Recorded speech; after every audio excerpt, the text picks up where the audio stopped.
Bonjour Marie. Alors, Laurent. grâce à votre partenaire Géo, vous allez nous faire découvrir des images exceptionnelles ce matin, aussi celle d'une école au cœur d'une forêt, c'était sur l'île de Bali, Oui. et où des enfants d'ailleurs, sont imprégnés de cette nature, et c'est là où ils apprennent d'ailleurs le mieux sans doute à défendre notre planète. Et à vivre avec la nature. Exactement. Cette école, c'est la Green School, c'est l'école la plus écolo du monde et sans doute même la plus belle aussi. Et ça va plaire à Sylvie, j'en suis sûr. J'en Parce que suis côté sûre, oui, parce que architectural, c'est magnifique. l'architecture est Ah là sublime.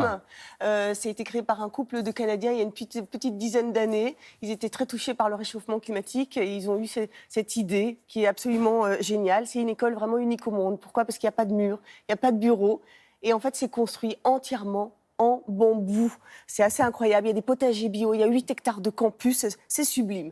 Côté enseignement, il faut quand même en parler aussi. Ça va de la maternelle à la terminale. Et là, en fait, évidemment, tout est axé sur la nature et l'environnement. Ils vont, par exemple, apprendre le bilan carbone. Ils vont apprendre à écrire des poèmes autour des légumes, des fruits. Donc, vous l'aurez compris, le but, c'est vraiment de sensibiliser, responsabiliser les générations futures pour le respect de l'environnement. Regardez.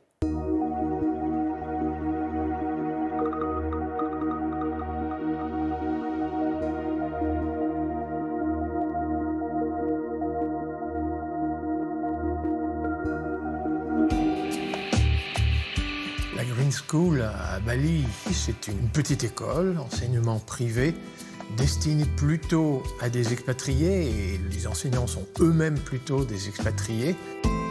Green School, c'est l'apprentissage à regarder déjà la nature, c'est aussi l'apprentissage à l'agriculture biologique, c'est un contact étroit, on va dire, avec le monde ambiant. À tort, on dit que cette école est située dans la jungle. En fait, c'est situé dans une forêt qui est déjà très aménagée par les agriculteurs, par les balinais. C'est pas très loin aussi de rizières en terrasse, d'ailleurs de toute beauté. Mais en fait, ce monde environnant est un monde très artificialisé. C'est une forêt cultivée dans laquelle il y a énormément d'arbres utiles. Et pareil, les terrasses aménagées en rizière. C'est pas que du riz. Il y a aussi des escargots, des grenouilles, des poissons. Enfin, c'est des écosystèmes d'une incroyable biodiversité. L'intérêt de cette école, c'est justement de montrer aux élèves des écosystèmes agricoles qui sont à la fois productifs et durables, c'est-à-dire sans péril pour les générations d'après et pouvant porter une alimentation saine. Son originalité, c'est la localisation, à proximité d'une agroforêt, c'est les bâtiments en bambou, l'agriculture biologique, les autobus qui utilisent de l'huile végétale pure comme carburant, ce qui est loin d'être idiot, hein. La grande nouveauté, quand même, c'est d'un point de vue pédagogique de pouvoir associer un enseignement théorique et des pratiques aussi très concrètes. En France, par exemple, on pourrait s'inspirer de ça pour éviter la surmortalité des abeilles. Parce que la surmortalité des abeilles, c'est pas seulement la production de miel qui est diminuée de moitié en une quinzaine d'années, mais c'est la fécondation des pommiers, des poiriers, du tournesol et du colza qui est singulièrement menacée. Et il y aurait urgence de s'inspirer de ce type d'école dans notre enseignement public et privé.